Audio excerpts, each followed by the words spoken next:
শেখ হাসিনার মৃত্যুদণ্ড রায়ের পরে আওয়ামীপন্থী যে মানুষগুলো আছে, এই মানুষগুলা একটা কথা প্রচুর পরিমাণে বলতেছে। সেই কথাটা হলো, শেখ হাসিনাও এদেশে বীরের মতো আবার প্রবেশ করবে।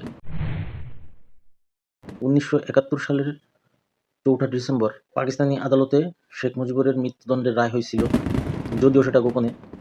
এরপরে বাংলাদেশের মানুষ রাজার মতো তাকে এই দেশে গ্রহণও করেছিল। এখন আওয়ামীপন্থীদের ধারণা, শেখ মুজিবের মতো শেখ হাসিনাও এদেশে বীরের মতো আবার প্রবেশ করবে। এই পর্যন্ত ঠিক আছে।